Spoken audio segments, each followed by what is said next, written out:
Detect Termite coming in to talk a little bit about their company as well as what some of you guys should look for when it comes to inspections and any other information that might be helpful for you guys.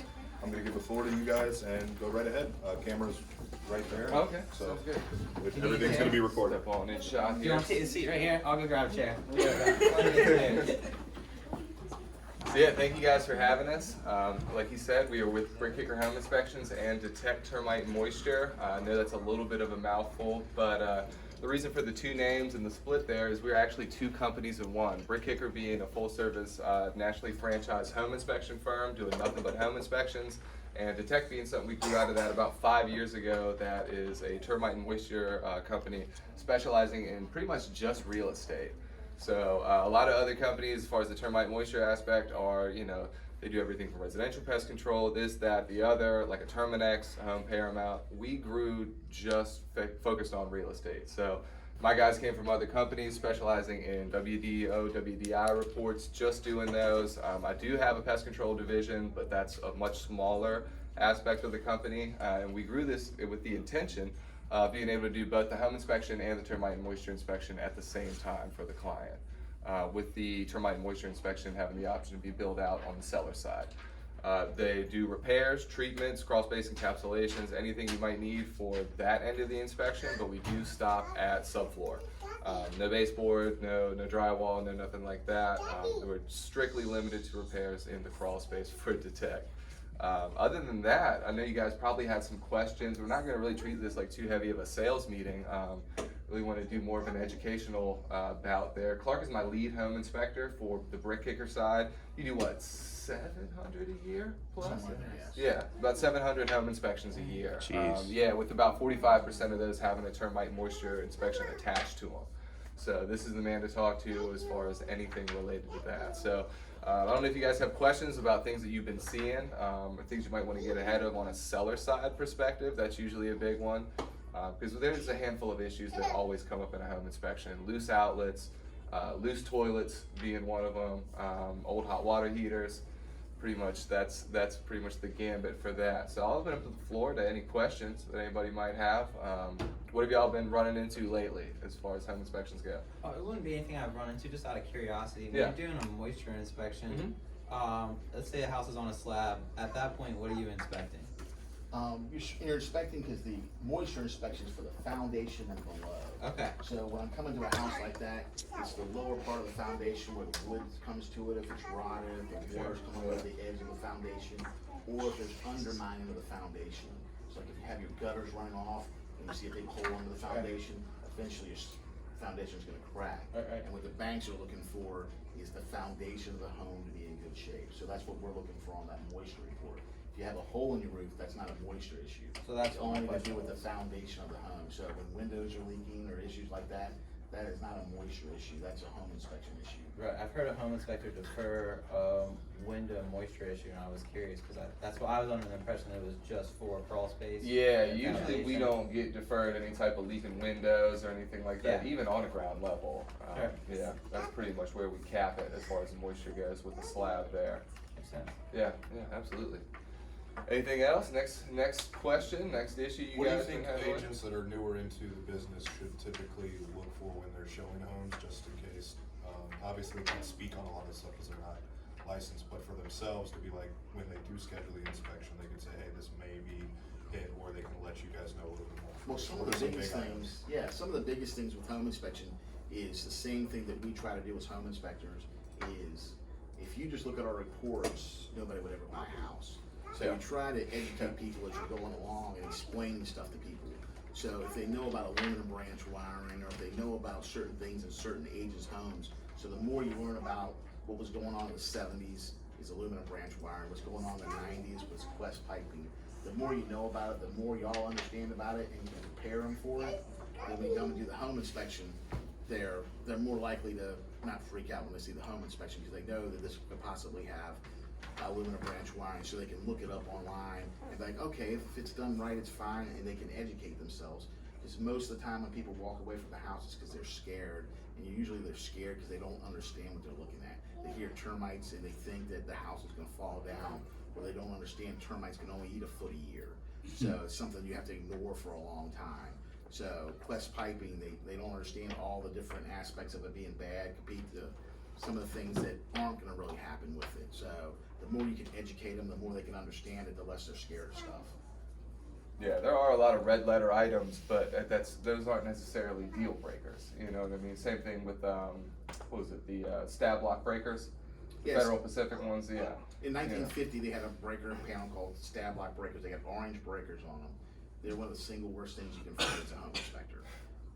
You can't even get aftermarket parts for them. The government, they have a failure rate of 65%. Caught a lot of houses on fire, killed a lot of people in house fires. So if you go into a house and you look at the electrical panel, you see orange in there and it says Federal Pacific stab lock breakers. That's something that's really it's one of the worst issues you can find in a house. Everything else can pretty much be fixed. When you're looking at that, you're either looking at accepting it the way it is or having to replace it. There's no repairs to it. If you go to buy a breaker, you have to get it offline. Like $250, or you have to buy an old breaker from somewhere else. So that's really the only huge big thing that is on a home inspection that can't be fixed. Everything else, from Quest Piping to aluminum branch wiring. Aluminum branch wiring, just be prepared. The website we give them to gives them information, but if they do y'all know what aluminum branch wiring is? No, can you explain it? Yeah. It's a single branch wiring that goes to the outlets on the walls and the switches. It's 14 gauge and 12 gauge wire. When they first made it in the 70s and 60s was during a copper shortage. And then they found out that it doesn't hold the same voltage as copper. Plus, when you bend it, it gets hot on a bend. And when you put it in with copper or brass, it's softer than that, so it shakes itself free. And then when electricity is shaken free, it sparks. And that's where it started house fires and things like that. So when you look it up, started a lot of house fires between 1968 and 1984. But there's 5 simple things you can do to make sure it's done right. And that's making sure it's pigtail, which means it's in a breaker that goes straight in and can screw in. And they're rated for aluminum and copper, not just for copper. And it's really easy to see. They have an AC and a UL on there. The biggest thing, and what we suggest on every house that has it, is to have it certified by an electrician that it's done correctly, all the switches and outlets done. So if you have a listing, you can get an electrician to usually come out from $65 to $95. He pulls out the outlets, make sure there's an AC and an LU on there, make sure they're pigtailed, make sure it has an oxidizing paste on there. He'll know what he's looking at. And you get that letter showing it's been certified by an electrician. So when people come and look at the house, they already get that warm, fuzzy feeling that y'all checked it out and made sure that it was done right. And then you don't have to go through that process of the home inspector calls it out. And it can save time and can save people walking away from you. Now, is that exposed or is it that wire exposed or hidden or is it? It's hidden inside. I mean, you can see it in the electrical panel as soon as you pull it off. You can't see it inside the breakers, but you look at the bus bar. But probably 60% of the houses built between 1968 and 74 were made with it because they didn't have any copper because of the Vietnam War. So they were having to make it with the aluminum. So that's the reason there's so many houses. Like all of Bream Run, the houses built in the 70s are full of it. There's just neighborhoods. You'll learn, the more you do stuff, you'll learn which neighborhoods have certain problems. And you'll understand that, especially when you're showing houses. You go into Deep Creek, underneath all those houses is rotted because it's all moisture. It's an old, creek bed. You know, areas that have really heavy termites. And Kempsville has roof rats. yeah, you have certain areas that you know when you're going into it what problem you're looking for. And, as a home inspector, it's really because we go to so many homes a year and we see all the problems where y'all are doing listings or selling houses. Sometimes y'all don't know some of the things in the house, the age of the home that was built, some of the things that were done that weren't done correctly by a contractor. I do about probably 10 to 15% pre-listing inspections on houses that are being put on the market, and most of the agents that have us do that so we can be the bad guy. So you don't have to go in and tell them, oh, this is wrong, that's wrong, this is wrong, you should do this. They have us come in, do a report for them, and they look at it and be like, oh, we have to fix this, or we have to do that. And it helps out a lot. We have a lot of agents that every time they put a house on the market, even if it's newer, they have us come in and do a pre-listing inspection to get them ready. And we can give them advice on how to get their house ready to put on the market compared to getting that done at the home inspection when they're caught off guard. Is there a cost difference for doing the seller side? Sometimes, yeah, we try to knock off like $50 for certain ones, depending on how big the house is. You But say the sometimes. savings that are, You say it depends on sometimes. what type of house it is, but we can always come up with something on people and It'll always be cheaper, Yeah. cheaper than a normal home inspection scheduling Yeah. through the buyer, yeah. Because usually with a pre-listing inspection, there's a re-inspection involved because they're going to want that report updated so they can show it to potential buyers. That's usually a good And some selling even tip do for it to you as where well. they come in and have a buyer and say, we had this home inspection done, and instead of you having to get a home inspection, you get a re-inspection for $150 to have the same company come back out and go over all this with you and double check what was fixed, and that saves them money also. And then you have 2 reports, and you know, we still give the same information that we do on a home inspection on the pre-listing report. But there's advice that comes along, like if you're putting a house on the market, the biggest thing I suggest is you change every light bulb in the house and make sure they're all working. Because we have to test stuff during normal operating procedures, which means when I put a light switch on, it works or it doesn't work. You know, you go around and you make sure all the lights are working, that way I don't have to call for a licensed electrician to come out and change the light bulb. Or go around and make sure that the biggest thing that people like about a house is when it's been taken care of. So if you already have that cleaning service records for the HVAC systems, which is an expensive piece of equipment, and you have the bathrooms and kitchens caulked and cleaned, people walk through a house and they're like, Toilets oh, this looks tightened great. down, yeah. You know, they see the caulk, they see everything, no mold in the bathrooms, all the light bulbs working, and they get that warm fuzzy feeling of, oh, these people took care of this house. And it makes it a lot easier to show and things like that. Where when they come in and, you know, the toilet's falling off the floor and the sinks are mold and no caulk around the tubs, then they think, well, what's behind the tub and what's all this other stuff? And just, you know, $5 worth of caulk can keep all those questions from somebody's head. And that cuts a lot of the fat out of the home inspection report as well, because we have to list all of those items: loose toilet, missing caulk, all that. So if it's already done, you're good to go with it. And then, you know, that adds up to being less pages on the Save y'all some report. paper, huh? Yeah, well, to Well, save also, you it up. might save you money, because when I'm calling for a tub to be looked at, or a soft wall, or grout missing, they want a licensed contractor to come out, or somebody else to fix it. Now you're paying more money for somebody to come out to do stuff that you might have just spent $5 on 2 bottles of caulk and just did it yourself and made it look good. Or even as easy as, like I said, changing a light bulb. You change those light bulbs out, then it just looks like, oh, they changed the light bulbs, they're working correctly, things like that. Understanding, looking at some of your old reports that you have when you're going to a listing and showing them a report that you had for another house, saying, hey, look, this is some of the stuff that they call out for, because it's the same thing. Is the less education people have, the scarier they are. So the more you get them ready to put their house on the market, but the worst thing you can do is go into a house and be like, oh, you need to spend money on this, spend money on that, and then they don't want to use you. Where if you have a home inspector come in and tell them, hey, look, this is the stuff we're going to call out if you sell this house, and it's really not coming from the agent now, it's coming from us, the person that's going to be there eventually, whether it's me or somebody else calling out this stuff. And it can prepare them for the big stuff, plus the termite and moisture. We do free pre-listing inspections. Yeah, that's a Termite big moisture. one on that side. So yeah, any house that's about to get the market or hit the market on your side, we'll look at it for free, do a full termite and moisture inspection for free, give you an estimate if needed, and in that time you can take care of it, and then whenever you need the clear letter, you've got it. That saves you a lot of time from, you know, a company like ours on the buyer side coming into a, you know, freshly unseen property there and calling out a whole list of things. Is everybody familiar with the new changes to the WDO, WDI report for 2020?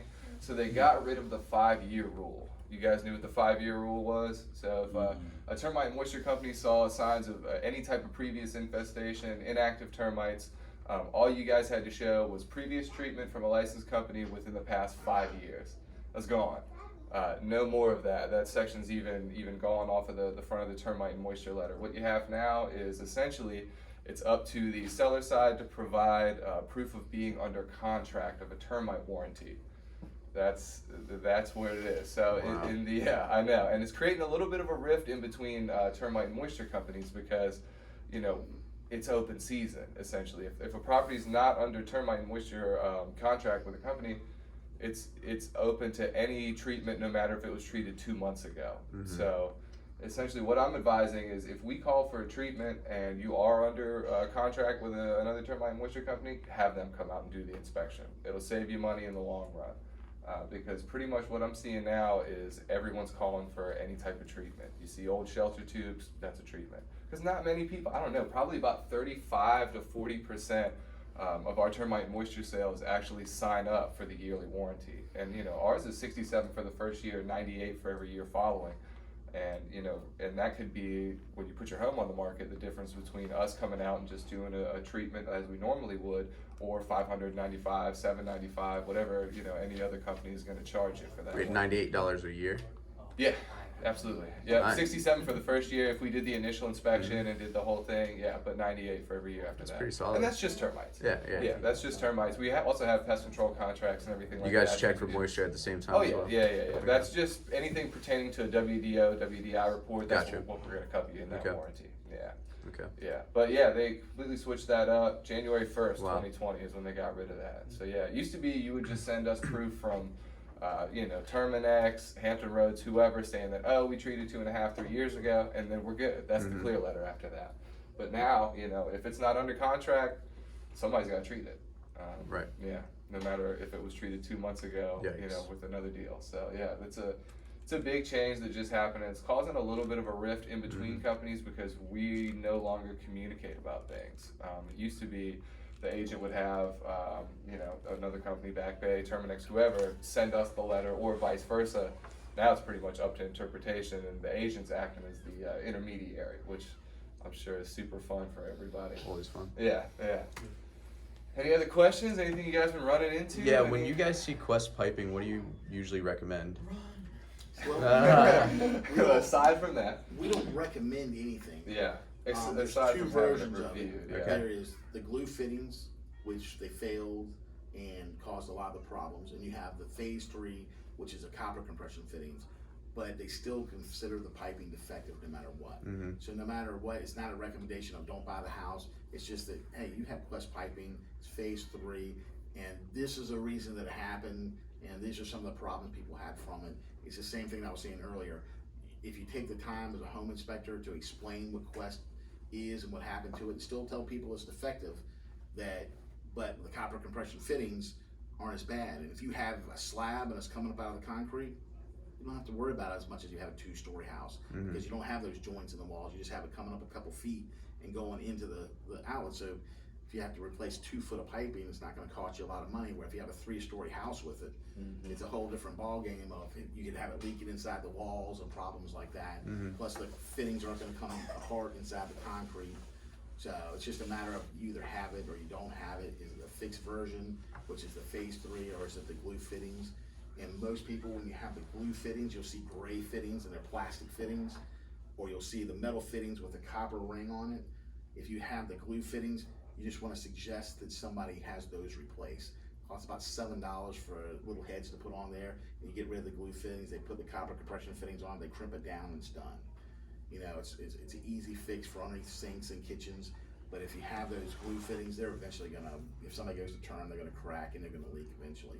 Gotcha. So usually most agents ask to have the fittings replaced if they have it. If they've been done, they just tell people about it. And they've actually got some warranty companies that are warranting it now too. I think 210 and one of the other ones does. But it's the same thing. The more you explain it to them, you show people 5 houses, you write up the contract, and they get there. And as an agent, if you just look under the sink and you see gray piping, there's only like 4 types of piping. There's copper piping, PEX, CPVC, and Quest. So you're looking at, everybody knows what copper looks like. If it's painted over and it's built in the 80s or 90s, it's probably Quest piping. And we've seen it replaced up to the drywall as well. Yeah. We actually had an issue where they had to get permission from the homeowner and have a contractor come out and cut a section of drywall out, and but behind the drywall, whoever had done the remodel, A lot of them do there that. They was take the still- fittings off and they just put the copper through. But I've seen it in houses where they have the little gray covers over it, and I know that that's still Quest, and they just change out the fittings or have it come out of the walls. But it's the more you, like I said, that if it's built in 1984 to 1994, it's probably got Quest in there somewhere, especially some of the cheap builders. But then you get into a bigger house, it's on a crawl space, you're gonna know what type of piping it has. And then when you get into the houses that are built in the 1900s and to 1920, there's a lot of scary stuff in those houses. I'm sure. We have some agents who just sell those 120-year-old homes, and they scare me when I go into them because I have to look for so much more stuff, from lead piping to galvanized steel, stuff that, knob and tube wiring, where people will say, oh, knob and tube wiring's fine, but knob and tube wiring isn't fine. They have a lot of the reason with knob and tube right now it's a problem because most insurance companies won't even insure a house that has knob and tube wiring. So they make them cut it out before, even if it's dead and not even active, Yeah, they'll you actually still make gotta them cut it remove out it. before they'll insure the house. And knob and tube wiring, the easiest way to explain it is Ben Franklin invented it. Yeah. It's the original way to put electricity in a house. It's a porcelain little knob, and it's got a wire running through it. And first it was a naked wire, then they had an insulated wire, and if you touch the wire, you ground yourself, you get electrocuted. If anything touches it or hits it, it catches on fire. And Franklin and the kite, huh?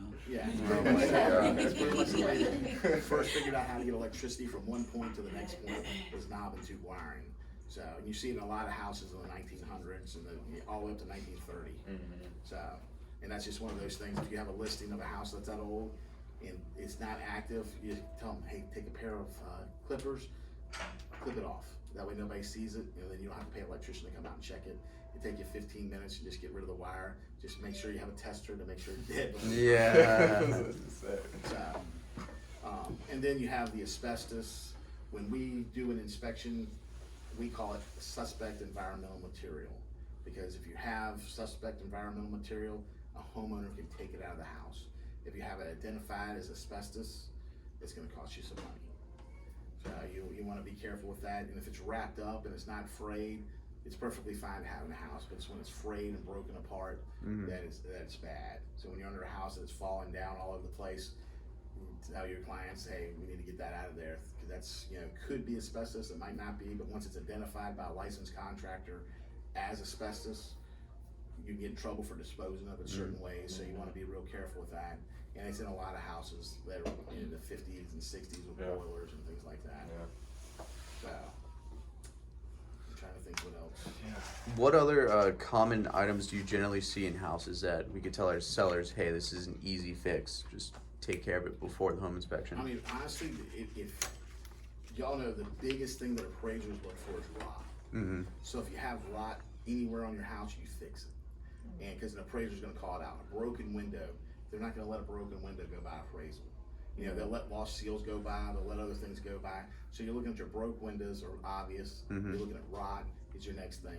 And then the other stuff of caulking and just getting it cleaned up is pretty much it. You change your light bulbs out. Everything else is either whether you're gonna fix it or not. Whether it's an old roof, whether it's a new roof, whether it's aluminum branch wiring, it's just situations you have in your house that are gonna get called out. And it's the same thing, you don't wanna fix everything. You wanna make sure that you have something for the clients to ask for. Because if you go and spend a lot of money and get everything fixed, then they're gonna ask for something stupid that's gonna blow the deal. So you always leave something for them to ask for, because it's in human nature for people to ask stuff during a deal like this. And so you just, hey, you get them prepared for, hey, you could have to put new windows in, or you could have to do this, and let them know the stuff that's bad in the house that they might have to fix. Or some people just go in, there's plenty of people that don't even get home inspections today. I know. They just go in and buy the house because it looks good. Especially Usually new that construction. happens when everything's caulked That's up, what I wanted cleaned y'all up. to speak on, the importance of even with new construction. Oh, we see it all with new Just talk to a construction. buyer, have a Yeah, conversation. absolutely. Yeah, the new. Because builders these days are pushing for clients not to have home inspections. to Yeah. waive those. Yeah. Yeah, you have to have a special Wonder why. certification. Yeah, right. You have to have a special certification to do new homes. It's an NRSC certification. We don't go over codes, but people don't realize is a building inspector doesn't check for leaks. I've been in brand new houses where the water was reversed, hot water and cold water on the wrong side. I've had where I've cut a disposal on, the dishwasher cut on a brand new house. Not mentioning any builders, but Ryan Homes, if you don't get a inspection done on Please, that. Lord, get your Yes. inspection. I did a house in Williamsburg that was a 3,500 square foot house that had a 2-ton system on it. Where they had taken the plans for the upstairs and they had finished the basement, but they didn't put another system on. And I'm like, this isn't big enough. The guy was arguing with me. I was like, he actually called the city on me because I told him they didn't have a system that was big enough, and the bedrooms that they put downstairs weren't bedrooms. And he's like, because they didn't have windows in them. They had little high up windows where you couldn't get out. And the city came out there and made them fix all 25 homes that were done like that. Oh my They gosh. changed their plans after the beginning. They had to put windows in the basements. And Because they dungeons. couldn't call them. That's so You gotta have funny. it. Yeah. On older houses, the bedroom has to have a door and a window. You have to have another way to get out of a bedroom. Yeah. So Wow. if you have a room without a window, it's an office. Yep. So, Yep. and there's things like that. The builders have so many subcontractors out there. The biggest single thing that I look for to cover my butt on a brand new house is I spend all my time in the attic, because they use cranes to lift up these trusses, and it breaks them, cracks them, and separates them. And sometimes they don't fix it because nobody goes up in the attic and checks stuff. And if I come to do your house in 3 years after you bought that house and you have 3 cracked trusses, there's a structural engineer that has to come out to review those. That's something that we can't get around. Is if it's a broken, cut, or damaged truss, a structural engineer has to tell a contractor how to fix it. Yeah. So that's $800 right off the bat, just on a brand new home. And I've seen it probably about 15% of the time on new homes, they have broken, damaged trusses. Yikes. So, especially Ryan homes. Yeah. So, but yeah, and you're looking at. Good old Ryan. I went to a house that brand new house. They put drywall up, and you can see every seam in the house on a $600,000 house. And I don't do cosmetic stuff, but the agent called and said, "Hey, we need to redo this drywall," and they had to redo all the drywall because it was done wrong. And My I did a house God. at Sajo Farms. Yeah. That I get up on the roof, and the roof was here, and it was shorted by 2.5, 3 inches. So it was just wood exposed there. And I came down, I was like, "Hey," I said, "the roof's been shorted." And the builder wanted to hit me. Oh, Yelling my- and screaming. This was like 4 years ago. He gets on my ladder, and he's like, he calls the subcontractor. They had to rip the whole roof off. And redo the whole roof. Oh my gosh. So, but he didn't know that because he had a subcontractor doing the roof. Right. So, and there's certain things that when you're building a house, a code is the minimum standard they have to build a house to. It doesn't make it the greatest house in the world. So when you're walking up steps in a cheaply made house and they're squeaking, it's because they didn't put that third stringer down the middle that somebody that's building a good home would do to make the house more solid because they're saving money. Same thing with insulating a P-trap in an attic. Only way it has to be insulated is if there's 55-degree water or below in it. And in the wintertime, they don't have water in them, so they don't have to insulate them during the winter. But if the inspections, the code inspectors coming through during the summertime, they have to put insulation on it because it will sweat and it will drip up in the attic and cause a stain.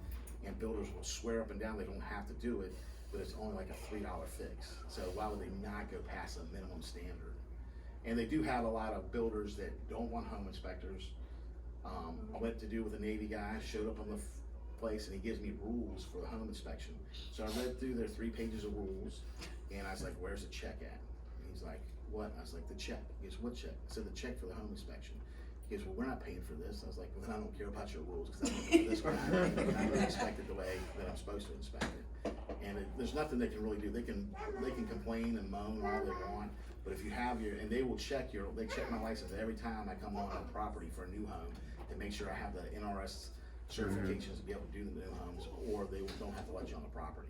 So you just make sure your home inspector has that special thing, because they don't have to fix anything that you find on that, and then it'll go past the 10 days, and then you're stuck with the contract of building the house. So don't just assume those new houses are in great shape. And usually what I do is I walk through with the clients and show them some of the cosmetic stuff that they can put blue tape on. Because the builders have touch-up people that come through and touch up, where they didn't caulk or seal up certain things, but we're not allowed to put that on a report. We're only allowed to put damaged stuff that's not working correctly. We can't do cosmetic stuff, but we can coach the people how to do stuff, or even show the agent what they should be looking for. And you always want to bring a flashlight when you go do your walkthrough on a brand new home to make sure you're looking for paint that wasn't done right and things like that. And then another good suggestion for a new home is they have a builder's warranty for a year. Yeah, absolutely. So if you tell your clients for your first 10 months, get a log, you put it in your kitchen, and every little thing, crack, seam, question you have, you keep a log, because on that that builder's warranty, they only have to come out one time and fix stuff. Yeah. So if they come out that one time, they satisfy Virginia's home, their standard. So if you have another crack pop up, they don't have to come back out and fix that one. So you keep that log for the 10 months, and that 10 months you call them up and say, "Hey, I've got this, this, and this." And then if they have a major problem and we did an inspection, we can come out and do a re-inspection in that 10-month time, put it on paperwork to send to them to help them get that builder to fix stuff. If it's a major thing, like something settling in the crawl space, things like that. So, and that's pretty much it on new home wise. It's just assuming. I did one in Newport News that couldn't get under the ductwork, so I had to dig it out And it was rotted wood on the other side on a brand new home because it took them so long to build it that they got the foundation wet and all the wood wet, and they had 20 joists that were already rotted on a brand new house. Wow. So I've seen some weird stuff on brand new houses. It's crazy. What about Chinese drywall? Is it still, It's really hard to see. Most of that was done over by the military bases, imported in. I don't even think Ryan Holmes used it that much. Ah, so They don't even Ron have beat a- the standard, huh? yeah. Yeah. We run into that maybe once a year. I know We have a we couple just people had that a asked case. for Yeah. tests, and they're just coming out with tests for it. Usually it starts to grow mold around electrical panels and areas where it's exposed, it turns black and corrodes, but it's really hard to tell, and it's usually it's such a big problem that it's easy to tell. But I think in this area, just the military houses and a couple neighborhoods were built with it. And they've had a couple places that had to get re-drywalled, but even that drywall's not that expensive to replace compared to a foundation or a Yeah. roof or things like that. My wife could do drywall and hang drywall and mud it up. Nice. So, but yeah, they have tests for that. A lot of insurance companies now are making lead-based paint test part of houses that are built before 1978 because they want to get those done. So I've been doing a lot more lead-based. You come paint across tests. that pretty often now? The lead-based paint, or? You know, most 90% of the time it's covered up already. Yeah. So it's not exposed.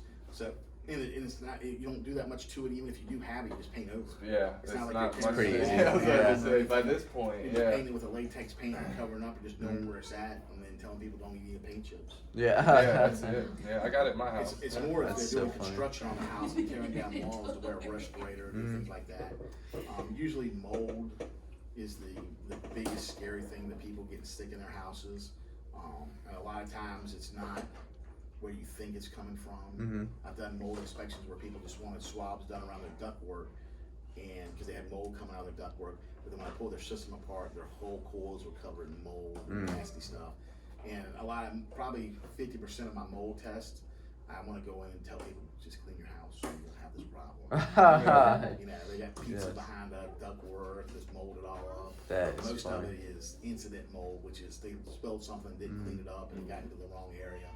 It's very seldom.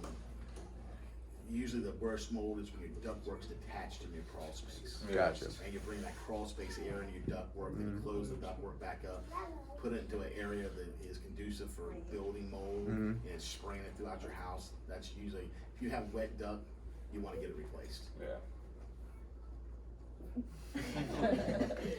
Got some Uh, business to take care of. Yeah. Take it away. Any other questions for the guys? Just for fun, what's the most common deal breaker? Like, where do you see the buyers just face drop? Two single biggest reasons, in my experience, there were 5,000 inspections, aluminum branch wiring, Right. and termite damage. Yep. Termites scare the bejesus out of people. Yeah, which is Which is crazy in this easily, area. easily repairable item. Yeah, I was about to say. And Yeah. then the third, whenever I have to pull snakes out of the house, a lot of women don't want to buy the house. Snakes under it. Yeah. I had one of those. Snake barn. That's a no-go for me too. The what is it? Snakes. She Oh. literally called 4 pesky people to come and just remove every snake and then set traps, went on warranties. All this stuff. She's a brand new baby. She was like, it's gonna fall through the ceiling and eat my baby. That's funny. I had one that I found on the second floor underneath a bathtub that was 6 foot long. Oh man. Like you have a little hatch, you pull it open and it just curls like Water. Tell about the guy in the crawl space.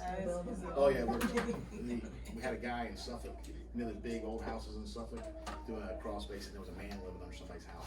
Oh my god. He'd been under there for 3 months, he had a bed, electrical wire, he had 40 bottles of pee where he'd gone to the bathroom. He got his own mailbox down there too. I say he was getting It was mad. the porch was attached to the crawl space, and he came in through the bushes, and he'd come in every night, and the lady had 3 kids, and she started crying when I told her, I went inside, I was like, I can't do the crawl What was space. your He attacked me. reaction? I know. Your reaction Okay. to anything that comes at you in a crawl space when you're on your hands and knees isn't good. It's fear. It's just general fear. Yeah, he attacked me. He came after me because he started screaming and coming after me. Did you charge him for home Yeah, inspection? he was mentally. Oh, yeah. Yeah, there was something wrong with him. When I went inside, I told him, I was like, I can't do the inspection until you get the gentleman out of your crawl space. And the lady's like, what do you mean? I was like, there's somebody living in your crawl space. Oh my She's like, God. "What do you mean living?" I was like, he's got a bed down there, he's got his clothes. And she's like, we've heard stuff down there, but we thought it was just an animal. Oh So it's a my whole God. house. And they called the police, and it took them like 45 minutes to get him out of the crawl space because he wouldn't come out. Did you charge him for home inspection? How do you get him out of They there? had to crawl up underneath and drag him out. Oh boy. And they were trying to be nice because there was something wrong with him. Right. Yeah. But the lady wanted him out from underneath her house. I imagine. Gave him an eviction notice, huh? Yeah. Oh my So next God. time you